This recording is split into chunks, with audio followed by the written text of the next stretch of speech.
Boa tarde.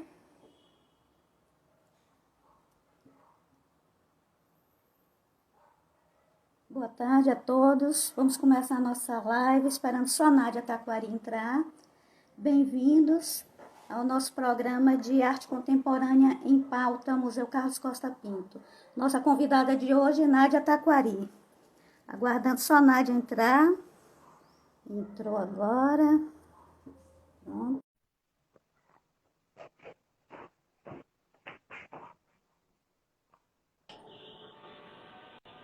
Olá, olá a todos, boa tarde a todos. Olá, Simone.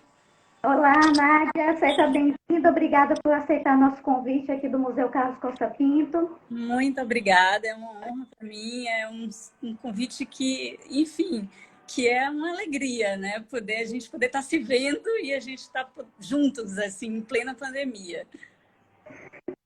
Então, você está inaugurando o nosso programa Arte Contemporânea em Pauta, Museu Carlos Costa Pinto. Você é a nossa primeira convidada, né? Mais uma vez a gente lhe agradece.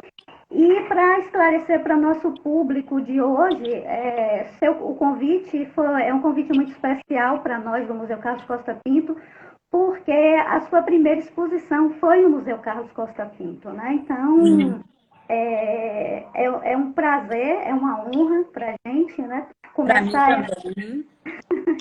Então, Nádia, eu queria que você se apresentasse um pouco. Eu ia lhe apresentar, mas não, deixa a gente fazer um bate-papo mais informal. Se apresente aí para nosso público, para quem não lhe conhece.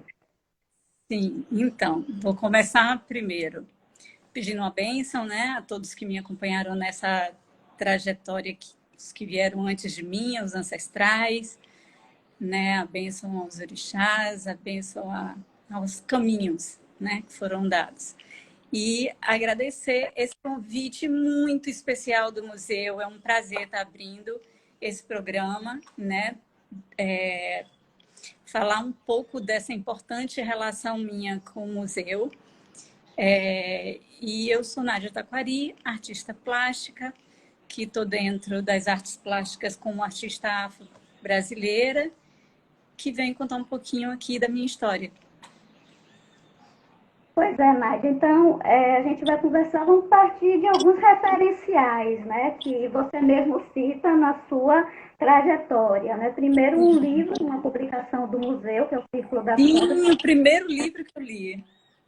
Então, fale um pouquinho sobre essas influências, a importância, assim, porque às vezes as pessoas acham a arte contemporânea e não entendem da importância da gente ter do museu como guardião da memória, ser um referencial, né, ser uma inspiração para os artistas contemporâneos. Sim. Então, eu vou começar um pouquinho do entendimento que eu gostaria de falar, do entendimento do que é o museu, esse espaço, né, que contém esse acervo, que contém a memória e a história, né, e que a história, às vezes, não só no acervo, mas um acervo imaterial também, e a importância desses espaços serem acessados, deles existirem e das pessoas frequentarem, porque a ideia que se faz de museu, não são todos, mas o que muitos fazem é que museu é algo que contém histórias do passado, né? Que traz apenas o passado e fica numa dicotomia entre passado e presente, como se passado, presente é presente. Então, o acesso ao museu, o acesso a essas memórias, né, é entender que passado está sempre numa linha contínua, né? Ele não está perdido lá, isolado. Existe uma linha contínua que foi o que eu acessei, né? Para que essa história possa ser muitas vezes visitadas, muitas vezes construídas novas narrativas, entender que há uma consequência, fazer paralelo, né, entre o que se vive hoje e o que se viveu no passado, ou através daqueles objetos, o que aqueles objetos têm a dizer. Então, nesse sentido, a minha história com o museu, quando eu conheço o livro Círculo das Contas, ditado pelo Museu, da Solange Godoy, é ter um entendimento, primeiro, desse acervo que só o Museu Carlos Costa Pinto aqui possui como um acervo grande no país, né? Porque tem, sim, coleções no Museu Afro Brasileiro, tem algumas peças no MAB, tem algumas peças em alguns lugares, mas ali no Museu Carlos Costa Pinto tem a maior reunião de joia crioula que a gente pode encontrar, e é muito importante isso.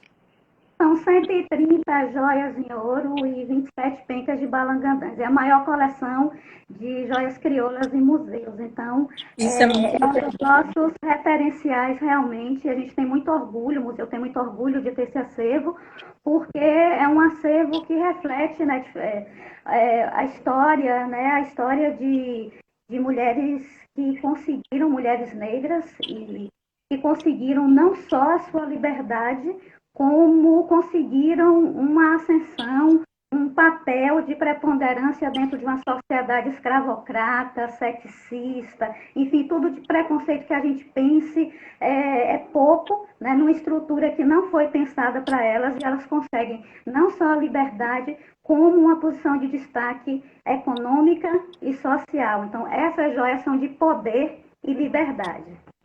Sim, e a minha história começa com essa joalheria muito criança ainda, né? Quando eu via, todas as vezes que a gente ia sair para alguma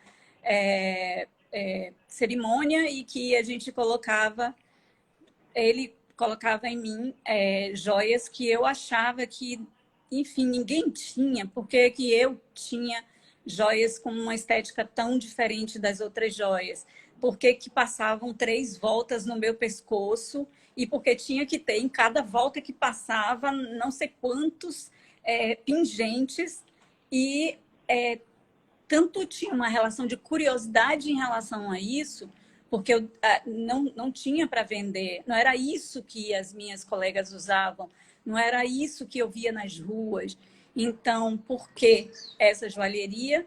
E não tinha resposta sobre isso, né? Não tem resposta sobre o que é uma cabacinha, que era uma dos pingentes pendurados, não tem resposta sobre a figa, não sei o que é proteção. Isso aqui é para se proteger e pronto. Então, e ao mesmo tempo o fascínio pelo fazer apurado, né? O fascínio porque pela proporção, por tudo nela chamar atenção. E nessa memória afetiva, né, onde eu tinha que devolver e tudo tinha que ser trancado novamente, e onde eu também não podia acessar, assim como o museu fica tudo trancadinho, né, lá ficava tudo trancado e não era a hora que eu quisesse, que eu poderia usar. E eu venho ganhar de presente no meu casamento, né, quando ele me dá definitivamente, mas sempre com uma história que foi da bisavó dele, que passou para a avó dele, que passou para a mãe e que agora estava com ele. Então, essa falta de resposta me gerou sempre um fascínio pelo adorno e um começo de uma pesquisa autodidata sobre esses adornos corporais. E é quando eu encontro o livro da Solange Godoy e eu entendo do ponto de partida, né, dessa joalheria, do que a gente está falando. A gente está falando de muito antes de chegar aqui, né? A gente está falando da África, a gente está falando dos Axantes, a gente está falando dos mandingas, né, dos malês, a gente está falando de fazeres, de saberes que vieram para cá na travessia, né? E que aqui, como uma preservação de identidade, ela nasce, né? São as primeiras designers de joias brasileiras, essas mulheres que usam essas joias. Então, eu estou falando com uma historiadora e, ao mesmo tempo, eu estou falando sobre o que é que eu me deparei quando eu disse, peraí, isso aqui não é souvenir da Bahia, isso aqui não é lembrança da Bahia, e eu preciso dar um direcionamento mais, digamos assim, próximo do que ela é. E é aí que eu falo que o Museu Carlos Costa Pinto, quando eu procuro, né, me recebe de braços abertos, e a gente passa a pensar nessa exposição, partindo do meu primeiro objeto, como que seria esse diálogo, porque o museu é isso. O museu guarda um acervo, guarda uma história, né, que pode ser contada a qualquer momento num paralelo entre passado e presente, porque os impactos desse passado estão aqui até hoje. Então, a gente tem que se relacionar como uma linha contínua, né? Então, para mim, foi muito importante fazer essa exposição e ver o acervo, poder receber peças que eu estava fazendo naquele momento. Vocês foram muito generosos, vocês foram muito sérios com o novo que se apresentava ali através da minha arte, e esse acolhimento foi apenas o primeiro fio que puxou toda a história que eu pretendo construir e que foi construída até aqui.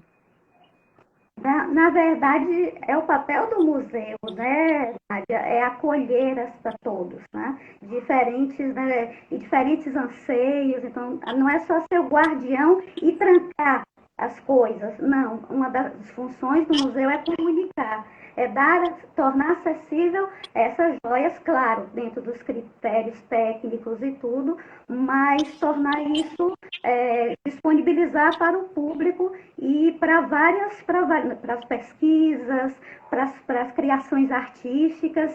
E aí a gente chegou, né? Recebeu você lá, você veio cheia de perguntas e você entrou naquela sala e teve uma epifania, né? Quando você viu todas aquelas joias expostas, que realmente é um momento que encanta todo mundo. A gente vê a reação dos visitantes quando vem aquela grande reunião de joias de crioulos, que é uma coisa, um design, como você mesmo pontuou, é um design único, um design que nasce, tem várias influências, né, de Alemar, mas que tem essa coisa de ter nascido na Bahia, que é uma recriação de uma construção de identidade. De uma história daqui, né? Exatamente. Aqui foram reunidos, né? Aqui foram colocados nesse navete. Acho isso daí é a parte que você pode falar melhor. Mas eu sempre falo, quando me perguntam, quando eu dou uma figa, mas a figa tem significados diferentes dependendo da região aonde ele esteja. E eu sempre fecho, porque assim, precisamos entender aonde ela nasceu, por onde ela passeou, o que ela representa em cada cultura, mas principalmente aqui. O que ela é aqui? Eu estou dando uma figa de presente a você. O que a minha cultura está dando para você? Então, entender esse amuleto aqui, aonde onde eu pude acessá-lo, porque aonde ele chegou como, por quem, né? E dizendo o quê? Então, eu vou lhe dizer o que os meus ancestrais disseram sobre esse amuleto. A minha conexão com ele é a conexão dos meus ancestrais. Então, eu não posso ter uma conexão com, por exemplo, o significado na Itália, né? Que tem um sentido pejorativo do que é uma figa, né? Que é um palavrão. Eu não tenho conexão com isso. Isso não é a minha história. E o museu, com seus acervos, com seus objetos, e vou voltar a isso que você falou, entrar naquela sala, para mim, foi como voltar ao útero e sentir todo o calor desse útero, toda a vibração dessa história.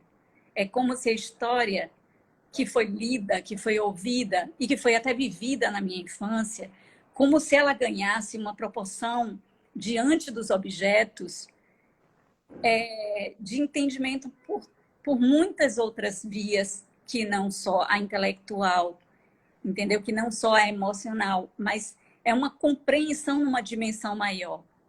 E me relacionar com essa penca, por exemplo, que me chamou muita atenção, no meio de tantas pencas, uma penca totalmente cheia de cabaças. E elas só tinham o metal nobre, né? Que essa, por acaso, é de prata, ela só tinha embaixo e em cima. Então, ou encastoado no dente ou na basezinha da cabaça. Então, uma penca com esses amuletos, coitado de Simone, me aguentou fazendo muitas perguntas, porque não paravam as perguntas. E eu queria saber o que era aquilo. Então, esse momento, entender que a penca de Balangandães é subjetiva, que ela tinha a ver também com a história pessoal de quem a usava e com a crença de quem a usava e com o momento social, econômico, enfim, de quem a usava, foi entender também que aqueles amuletos falavam muito mais do que só sobre uma cultura, né? Falava sobre uma subjetividade. E nesse aspecto foi bom quando eu crio a minha primeira penca grande, porque até então eu estava fazendo timidamente as peças e elas tinham o que eu mais vi em todas as pencas. Então, foi o que eu usei. Os elementos mais recorrentes. E é quando eu faço uma grande vídeo instalação, onde tem uma penca que eu coloco o que era importante para mim colocar numa penca, numa proporção de 1 metro, numa proporção de 6 metros que tinha peça, mas ali tinha todos os elementos, graças a esse momento de entendimento da história, que não é um entendimento só do conhecimento, né? É quando você reúne tudo. Quando você reúne a história, né? Quando você reúne a sua memória afetiva, quando você reúne ali na sua frente o objeto vivo. E isso é o museu que nos dá. Isso é o museu que nos traz. Então, essa conexão, a gente infelizmente está vivendo um momento que não é possível esse presencial, mas essa conexão só é possível realmente diante do objeto, né? do presencial. Não adianta você ler o livro, você viu fotografias, né? Você tinha, mas quando a gente está perto do objeto, a gente costuma dizer, o objeto fala com as pessoas, né? E aí, dependendo da sua pergunta, ele pode responder ou não, ou deixar você para procurar essas questões. Eu só queria lembrar um pouquinho, que eu estou vendo algumas pessoas aqui estão lhe parabenizando. Você chegou lá, a primeira pessoa que te atendeu lá foi uma museóloga, colega nossa, que é Lícia Greco, né? E veio toda animada. Linda Lícia. Lícia. E depois se chegou a Bárbara, a diretora, Bárbara Santos, que também, né, dentro da nossa política de acessibilidade. E aí você virou da casa, porque toda hora você estava lá querendo ver uma coisa, querendo perguntar outra, não é? Até hoje todo mundo lhe conhece, porque você foi tão presente, você ainda é presente, né? Por isso também que a gente te convidou para conversar sobre essa experiência. Sou muito grata a todos, muito grata. Eu acho que presente é isso que você está falando. Isso foi um grande presente, porque foi uma surpresa para mim eu chegar com, enfim, com um book e dizer, olha, esse aqui é o meu trabalho e eu queria saber se eu posso, né, fazer uma exposição aqui, se a gente pode dialogar e ter uma resposta e um acolhimento do jeito que aconteceu no museu. Foi algo que não tem preço, que não tem... É isso, é preciso, né? Recontar. Não é recontar a história, mas um designer vai lá e, enfim, criará joias, né? Inspirados nas joias de crioula no acervo de vocês. A minha história era através da arte contemporânea. Então, poder ser bem recebida. E eu lembro que eu perguntava muito mesmo. Teve um dia que eu perguntei, Simone, por que uma chave? Por que tem a chave? Uma corrente e uma chave. Aí teve uma hora que você olhou para mim, tipo, Nádia, para e pensa. Você não disse isso, mas você falou assim, o que é uma chave para você, né? O que é uma chave? Uma chave abre ou fecha, né? Uma chave abre ou fecha. Então, assim, tanto tinha historicamente a questão de se fosse de uma casa ser uma chave de uma despensa, como tinha a questão de realmente abrir ou fechar algo que se quer abrir ou fechar. Então, aprender sobre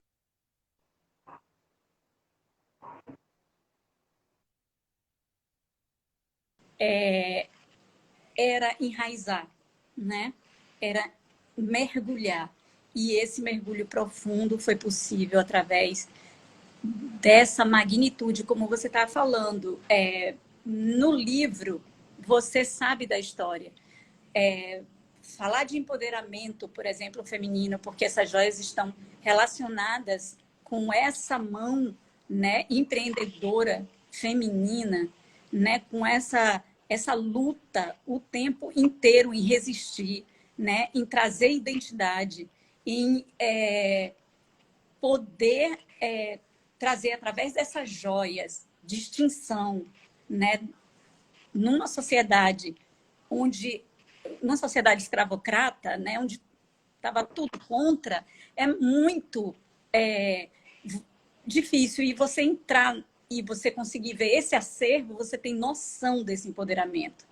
Você tem noção do que é realmente aquela foto de Dona Florinda totalmente cheia de joias. Então, quando você chega diante de um acervo dele, você dimensiona. Eles podem muito, muito, muito, muito, são poderosíssimos. E isso é identidade, isso é religiosidade, isso é história. Enfim, isso é um legado que não tem preço, né? É um legado.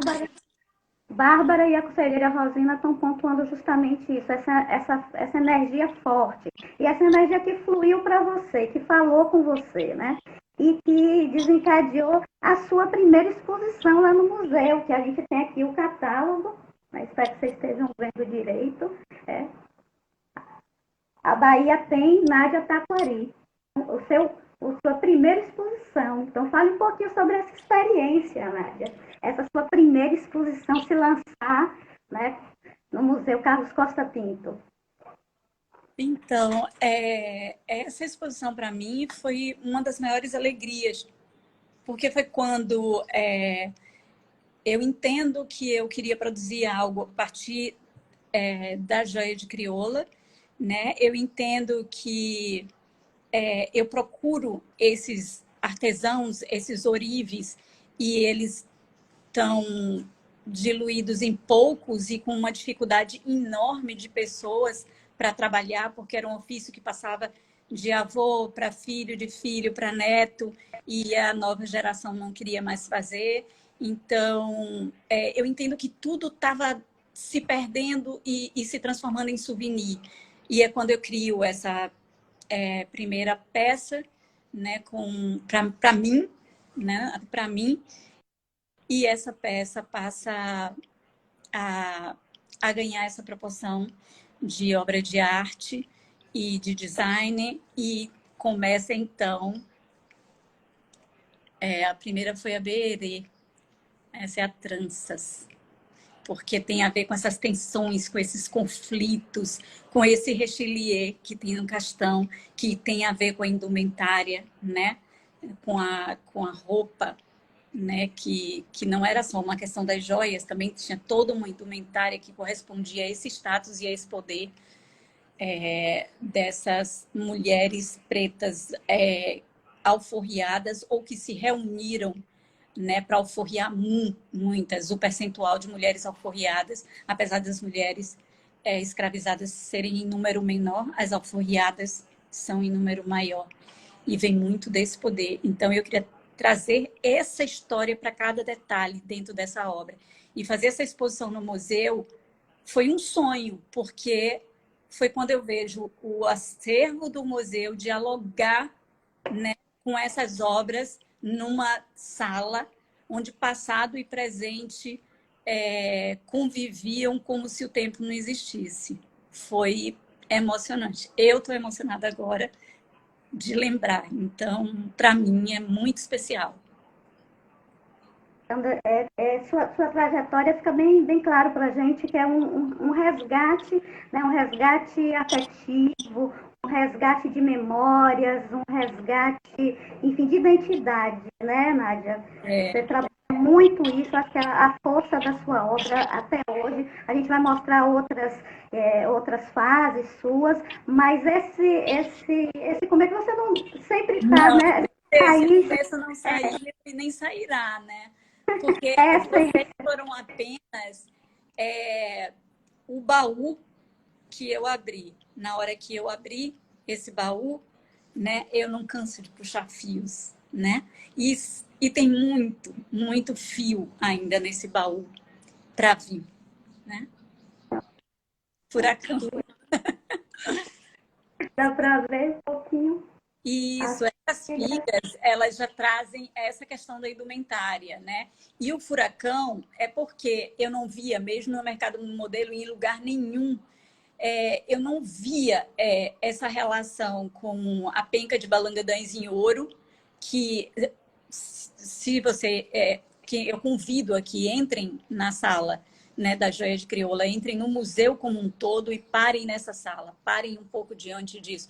Eu não preciso nem pedir, porque vai ser difícil. Breve, breve, breve, breve, todos são convidados a visitar o É, Museu Costa Pinto e ter essa experiência. porque aí vem essa questão do fazer apurado que eu não encontro mais em lugar nenhum, né? Eu vou procurar nas ruas, eu vou procurar nos artesãos e eu já não encontro. Então, foi uma necessidade de trazer, né, essa quantidade de detalhes, porque essas joias feitas pelos achantes, eu estou falando na África, né, como tinham culturas e civilizações sofisticadíssimas, da onde elas vieram, sim, então, é quando eu trago os peixes e quando eu começo a trazer elementos da penca de uma forma mais escultórica, né, para a minha obra. É quando eu começo a utilizar um dos amuletos da penca de Balangandã, que aí, no caso, representa Iemanjá, porque representa o peixe, representa as águas, representa Iemanjá, que representa a multiplicação, né? Então, um homem vai ao mar, joga a sua rede com peixes e traz a sua rede cheia de peixes todos os dias, o ano inteiro, e são muitos. E isso nunca se esgota. Então, dentro desse mar existe uma mãe que vela e que cuida e que alimenta de seus filhos todos os dias. Então, os peixes entram, né, seguindo essa linha, né, do que é o peixe dentro da penca de Balangandã. Embora eu não desejasse reproduzir a penca de Balangandã, eu trago esse amuleto da penca do Balangandã para minha obra, como para que perguntem mesmo, para que digam o que é isso, sobre o que você está fazendo, sobre o que você está falando, e que eu possa trazer histórias importantes sobre nossa cultura, porque o museu, ele está aí, e ele está aí fazendo essa conexão o tempo inteiro com a cultura. E a cultura é o indivíduo também, porque é o coletivo do indivíduo. Então, é o individual, é o coletivo que impacta no individual. Então, eu só pude acessar o conhecimento sobre uma cultura vivida, né, porque esse acervo pôde permitir isso. Então, esse movimento contínuo, é essa linha contínua. É esse entendimento para mim. Tem um comentário aqui de Mnemosine Condendê que fala o seguinte: sua obra capta a alma da coleção dessas joias do museu. Oh, meu Deus! Isso é muito Então, bom. Muito grata, isso é muito bom de ouvir. Porque, gente, é nosso, né? É a nossa identidade, é a nossa história. Então, poder sentir, ver e dialogar a nossa história é muito bom. E eu ficava impressionada como facilmente as pessoas viajavam e traziam símbolos de outras culturas. E ok, que você tenha símbolos de outras culturas, mas não esquece de quem você é, né? Senão você não anda, você não pode, o seu futuro não está no outro, o seu futuro tem um símbolo sankofa, né? Que é, né? Vá lá atrás, encontre suas raízes, né? Para que você possa construir o seu futuro. Então, se a gente não for atrás na história, não entendermos quem somos, não temos como seguir. Então, isso é muito importante. O que é que nós somos sem nossas memórias, sem nossos referenciais, né, Nádia? Define nossa identidade, né? E o papel, mais uma vez, o papel do museu é fortalecer, fazer refletir sobre essas várias identidades, que na verdade a gente está falando de uma tipologia de objeto, mas com influências, com referenciais múltiplos, né? Que falam coisas diferentes para as pessoas. E você trabalhou isso de uma forma bem interessante, bem própria sua, mas que instiga as pessoas também a buscarem seus próprios caminhos, né? Porque tem uma hora que você pergunta quem sou eu nessa história toda. Ok, tá aqui o acervo, né? Por que eu? Por que isso me atrai? Né? O que isso se relaciona comigo em que nível? A memória afetiva poderia ter... minha irmã também vivenciou, todo mundo tem essa memória afetiva. O que eu tenho a ver com essa história, né? E aí, a partir desse momento que eu passo a construir, né? E entender melhor o que é o meu trabalho. O meu trabalho ainda deseja falar sobre isso. O meu trabalho ainda deseja questionar sobre isso. E trazer novas narrativas para isso, né? Mesmo que a gente saiba que ela está aí contada com tudo que precisa ser contado, mas o tempo, né, vai trazendo novas leituras também. Certeza, aquela coisa que a gente não atravessa, né, o rio da mesma forma duas vezes. Nós mudamos, as águas também mudam, então realmente é sempre um contínuo.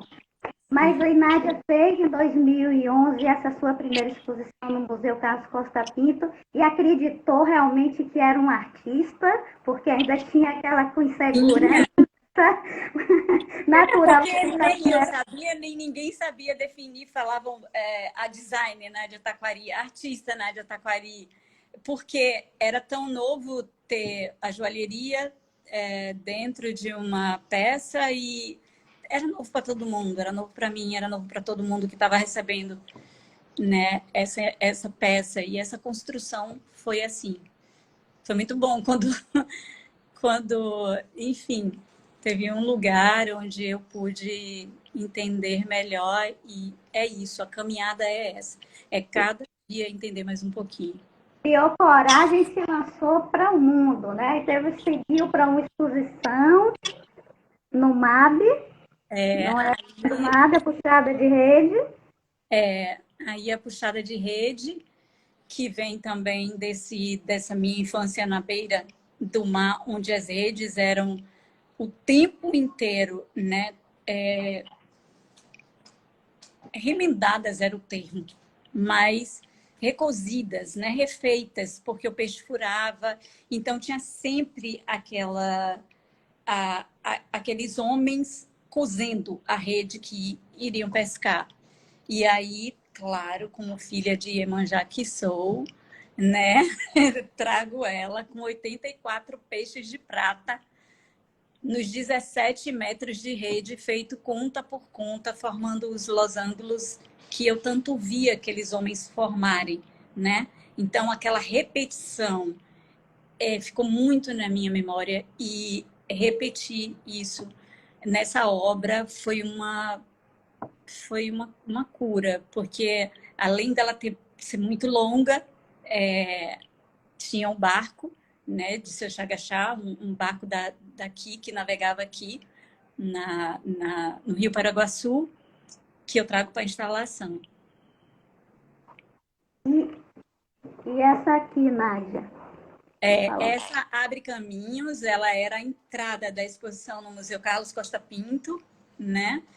E ela entra no MAB como uma videoinstalação, onde tem uma projeção, onde uma mulher negra caminha e onde sua caminhada, o áudio reproduz o som do balangandã, e além de ouvir o som do balangandã, tem a voz do Luiz Menezes repetindo a palavra balangandã, balangandã, balangandã, ritmado de acordo com o caminhar, já que a palavra era onomatopaica. E esse vídeo, essa exposição foi curada por Aísson Heráclito, e essa videoinstalação foi concebida por mim e executada junto com a Aísson. E aí a gente vai andando um pouquinho, vamos ver mais obras suas. Pérolas da Liberdade. Aí foi o Irumuejá, que eu peguei... Então, essas 3 primeiras, elas têm a ver com Iemanjá. Essa que você escolheu, curioso, porque você escolheu a dos 7 peixes, né, que são os 7 portais, a puxada de rede e agora a Irumejá. A Irumejá se chama cabelos de peixe. Então, cabelos, né, da mãe que possui peixes, que continua sendo Iemanjá. Oxum.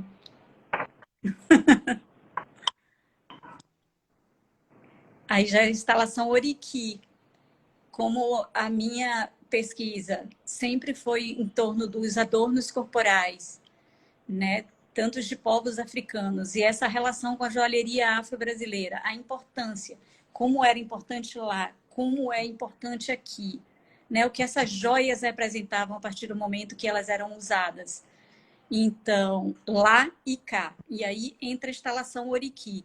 É quando eu entendo que existe um pensamento ancestral e que esse pensamento ancestral, essa é a cabeça Obaluaê, porque todos esses cabelos são feitos de Lagdibá.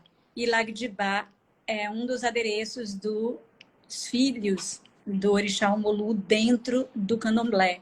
Então, o Lagdibá, ele entra como penteados escultóricos, mas a instalação Oriki significa saudação à cabeça.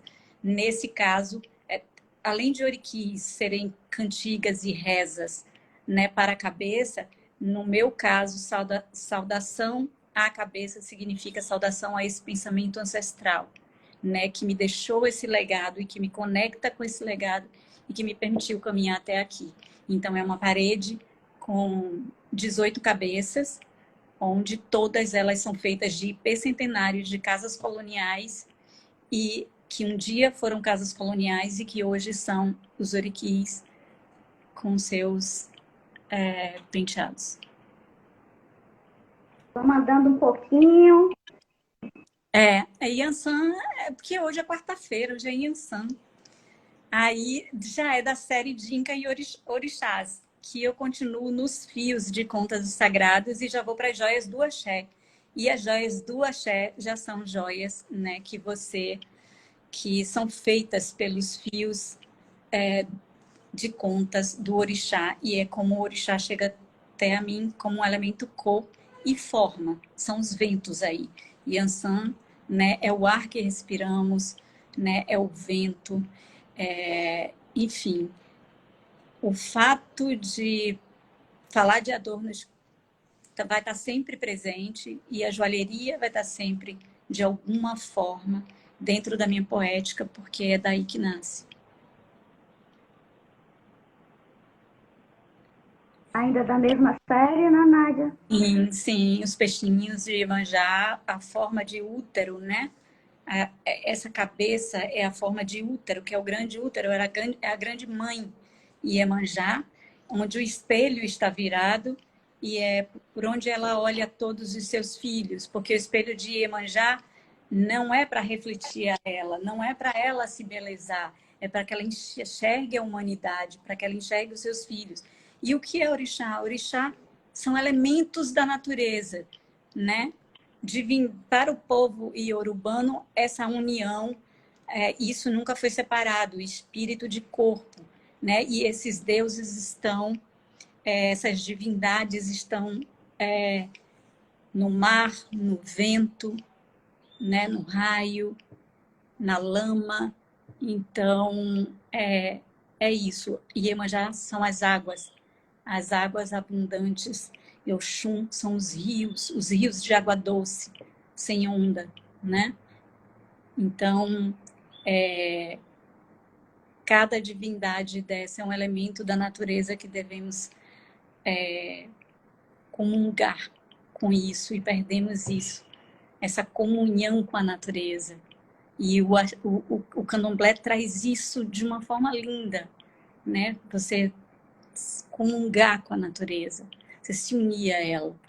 O vivenciar, né, Nádia? Porque até agora, nesse momento de pandemia, muitas pessoas se voltaram para dentro e estão realmente vivenciando essa questão que a gente está falando. Então, percebendo essa energia que no dia a dia da gente tão conturbado, cheio de estresse, a gente às vezes não para pensar, mas agora realmente acho que foi um momento importante para isso. para Importante tudo. para isso. Sim. Né? Para que a gente consiga realmente. E nessa sua obra, ela fala muito, quando você sempre pontua as duas palavras que marcam sua criação, né? Sua poética, que é ancestralidade, né? Afetividade, é uma conexão afetiva que você tem com isso tudo, e essa questão também energética, né? Dessa energia que nos envolve, que às vezes a gente não percebe por uma série de coisas, né? Sim, sim. Isso é importante, né? Que a gente se conecte com essa energia interior para que a gente entenda, né? Qual é o nosso fluxo aqui, né? Quanto mais para dentro formos, mais claro vai estar esse fluxo, mais claro vai estar por onde é o caminho, por onde é a caminhada, né? E o sustento também. Bom se sustentar. E isso que você está pontuando, toda a sua obra reflete isso, essa conexão do humano com essas forças da natureza, né? Sim, sim. Porque o índio entende muito bem isso, né? O indígena, ele entende muito bem isso. E a gente não precisa estar completamente dentro da natureza para isso, mas a gente precisa acessar a natureza, estar em comunhão com ela. E essa conexão é importante. Nada como, para mim, pelo menos, nada como olhar o mar por algum tempo, para alguns pensamentos assentarem, algumas ideias, né, se tornarem mais nítidas. E às vezes o banho de mar ele é curativo, em cura. Por quê? Porque realmente existe uma força e essa força, essa conexão é restauradora. Cada vez que a gente vivencia isso, a gente sente. Se você for fazer uma trilha numa floresta, você vai sentir, né? Se você, enfim, a natureza é nítido o papel dela na nossa vida e a gente não entende se não quiser, mas tá aí para isso. E os orixás são isso, né? São as forças da natureza. Eu acho lindo, ou elementos da natureza. Eu acho lindo como o chumaré é o arco-íris, né? Anunciando, fechando um ciclo e abrindo outro, né? Como tempo é tempo, né? É linda a forma de você de você lidar, né, com a natureza do iorubano ou enfim, das religiões de matrizes africana.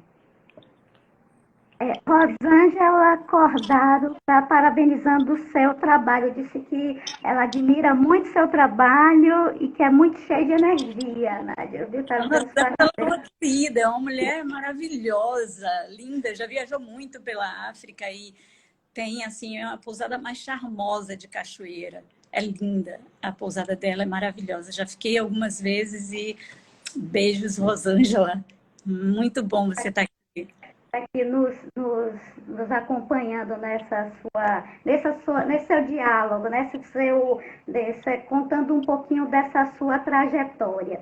E aí, Nádia, desse seu percurso, você não ficou só aqui em Salvador, você foi tomando ares, você foi para São Paulo, vamos conversar um pouquinho sobre isso. Você fez algumas exposições nos Estados Unidos, né?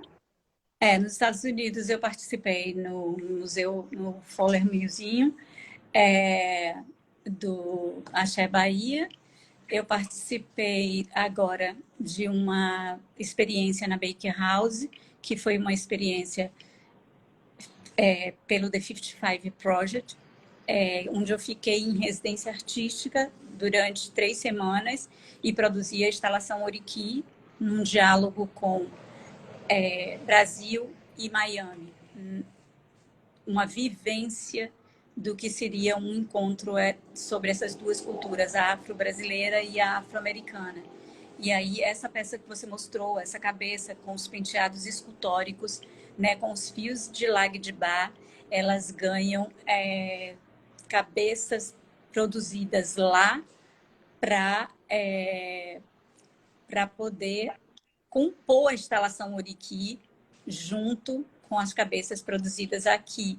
Foi uma experiência incrível com The 55 Project. Foi fantástico, muito rico, né?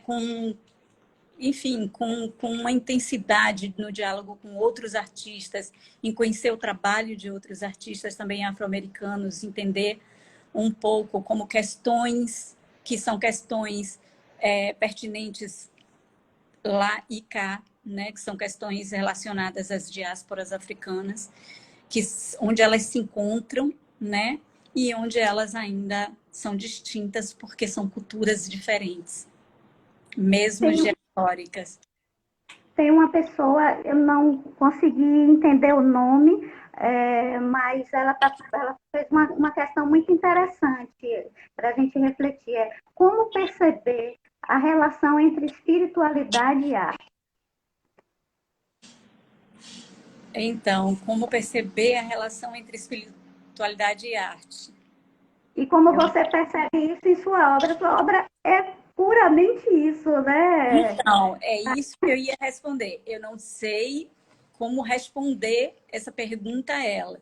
Eu só sei dizer como isso acontece comigo, como isso se dá comigo, né? Na minha obra, como ela nasce da arte tradicional africana, eu começo estudando arte tradicional africana,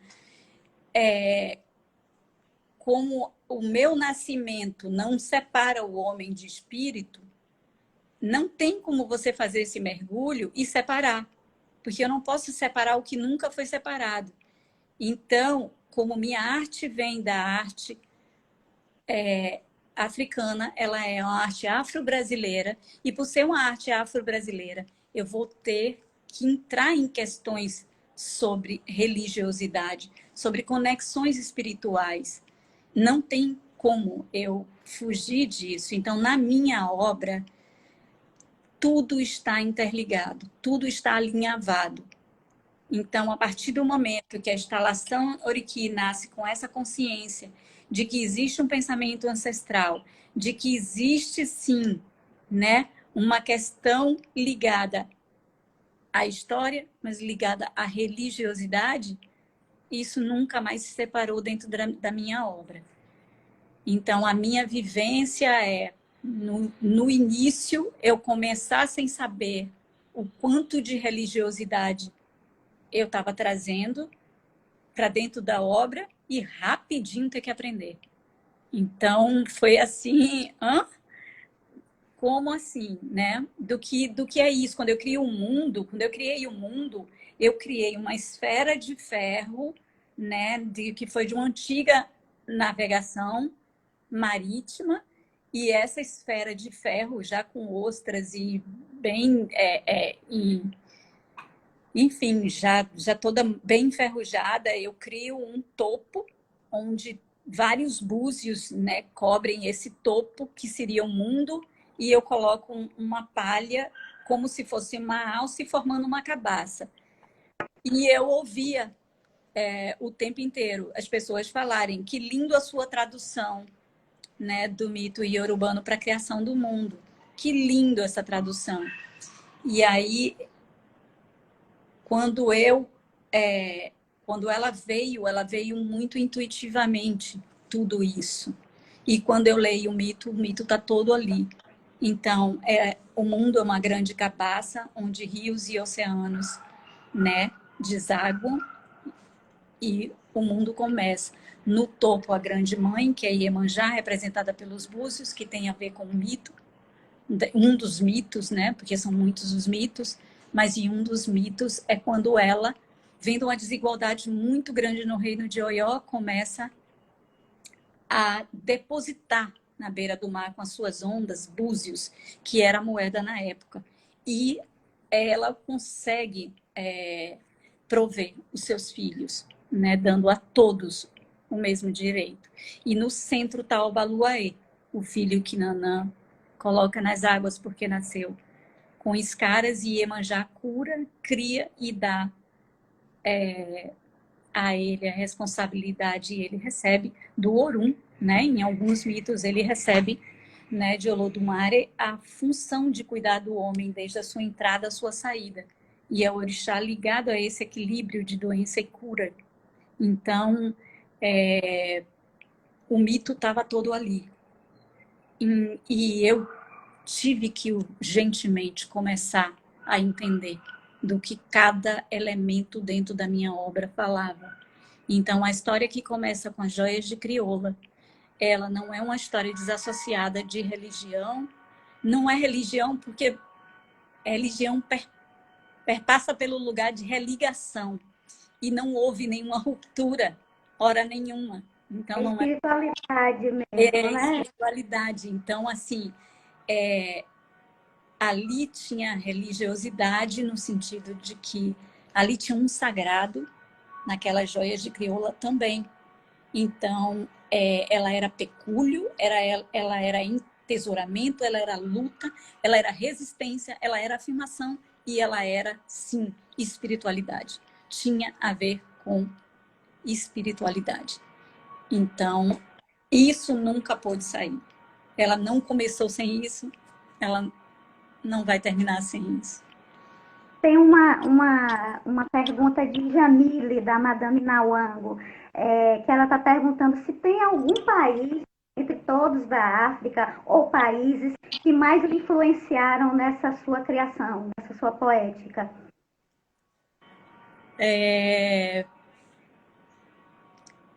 Sim, Gana, né? Senegal. Na verdade, são tantas etnias, são tantos povos, são tantos, porque se eu falar os iorubanos, eles vão estar migrando em diversas regiões. Então, quando a gente fala do continente africano, é tão complexo você falar, né, por conta das línguas, por conta que não tem uma região específica, né? Tem a minha cultura, de onde elas vieram, e o impacto que eu recebi delas aqui. Para isso, desdobrei em alguns outros, desdobrei em alguns outros. Mas eu não posso definir tanto de uma região específica. Porque eu estou falando, assim, de povos que, às vezes, geograficamente não estão no mesmo país. Bom, e aí a gente está chegando, a gente está em 7 minutos e ainda tem uma obra que você mesmo quis que a gente mostrasse. Ah, sim, Oxum. É porque que eu pedi para você mostrar essa Oxum, porque até hoje, nas quincas orixás, tem um detalhe, isso, que é a rosácea, essa rosácea daí, né, que é a rosácea da joalheria crioula, e que está na pomba, e que está no pescoço de Florinda. Essa rosácea está na peça Oxum Pará, que é onde ela traz um centro, onde tem uma pedra vermelha, que é a pedra de Ançã. Então, ela é um Oxum que traz uma Yansan. Então, ela é um rio que traz um vento, né? E tem ainda alguns minutos. Filha, pode acender aqui a luz? Você tem ainda 5 minutos. Eu acho que está um pouco nítido aqui. Escurecer um pouquinho. Acho que a imagem está bem escura. Então, nesses 5 minutos, queria que você fale um pouquinho. Vamos fechar essa trajetória da Nádia, que começa com suas perguntas, né, cheia de perguntas, e cria uma obra fantástica e até hoje está aí. E onde é que pode se achar suas obras, seus representantes? Fale um pouquinho disso. Bem, primeiro eu continuo cheia de perguntas.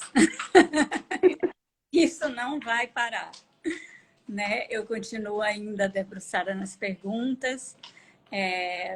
Hoje eu estou na Galeria Paulo Darzé, que foi a primeira galeria, minha galeria mãe, né? Não importa onde eu vá, né? Essa é a minha galeria eixo, é a minha galeria mãe. Eu estou na Galeria Leme, que é a Galeria de São Paulo, e estou feliz com essas duas galerias. E o que eu tenho a dizer, eu acho que já foi dito aqui, né? Se conecte.